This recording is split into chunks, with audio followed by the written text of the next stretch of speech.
ఈ రెగ్యులర్ అన్న మాట ఫ్యాషన్ అయిపోయింది అందరికి. అది ఆ సంఖ్య కూడా బేసిక్ గా ట్విట్టర్ లో మేధావి సంఖ్య ఒకటి ఉంటుంది వాళ్ళే.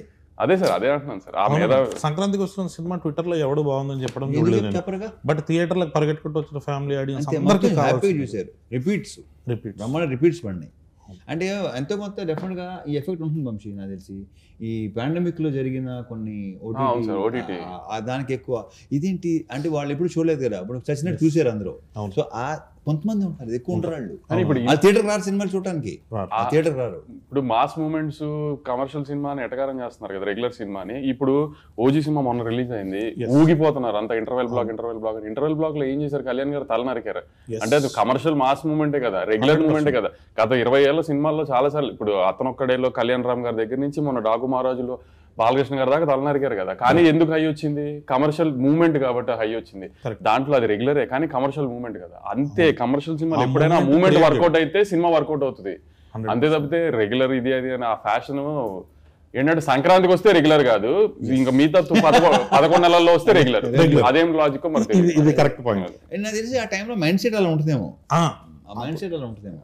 ఫ్యామిలీ అంటే పండగ వాతావరణంలో ఎలా వచ్చినా పర్లేదు, ఏ కమర్షియల్ మీటర్ లో వచ్చినా పర్లేదు, కానీ మిగతా సంవత్సరం మాత్రం టెక్నికల్ గా కరెక్ట్ సినిమాలు తీయాలి. అలా ఎలా కుదురుతుందో మరి తెలియదు, మరి చూడాలి.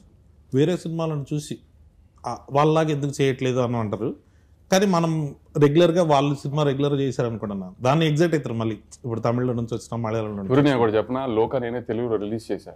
ఇప్పుడు ఈ మాటకి నన్ను పచ్చి బూతులు తిడతారు మళ్ళీ మీడియాలో అంతా. లోకాలో స్ట్రైట్ తెలుగు సినిమా తీస్తే లోక ఇది లాగ్ ఉంది, ఇది స్పాన్ లేదు, ఇలా ఉంది అలా ఉంది అని తిట్టకపోతే నా పేరు మార్చుకుంటాను. ఇక్కడ లాగ్ ఉంది అక్కడ లాగ్ ఉంది అని స్ట్రైట్ తెలుగు సినిమా లోక అయ్యి ఉంటే చూసేవారు కాదు. అవునన్నా జరిపించింది.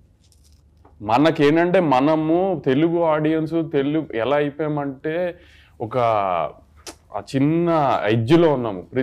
ఏది ఇట్లా అనేస్తున్నారో తెలియట్లేదు మనకి. ఇప్పుడు ఏది నచ్చుతో తెలియదు మనకి. ఇదైతే జనం నిజంగా ఎప్పుడు ఏది నచ్చుతో తెలియదు. ఇప్పుడు చూడు మన తెలుగు ఆడియన్స్ ఎంత ఈ స్టేజ్ లో లిటిల్ హార్ట్స్ కుర్రోలు ఎవరో తెలియదు, డైరెక్టర్ ఎవరో తెలియదు, ఏమీ తెలియదు. ఈటీవీ విన్నాను రామజీరావు గారి పేరు తప్పితే ఏమీ తెలియదు ఆ సినిమాలో ఎవరికి దేని గురించి. ముందు రోజు ప్రీమియర్స్ 2 రోజుల ముందు ప్రీమియర్స్ చేశారు, చాలా బెటర్ బుకింగ్స్ తో ఓపెన్ అయినాయి. ఆ రోజు రిలీజ్ అయిన 2-3 సినిమాల్లో చాలా బెటర్ బుకింగ్స్ తో ఆ సినిమా ఓపెన్ అయింది. అంటే తెలుగు సినిమా ఆడియన్స్ చూడు వాళ్ళు ఫిక్స్ అయితే ఎలా అయినా చూసేస్తున్నారు సినిమా ముందే. కానీ కాబట్టి తెలుగు సినిమా ఆడియన్స్ ఏది చూడాలనుకున్నారు ఏది వద్దనేది ఎవడం గేజ్ చేయలేము.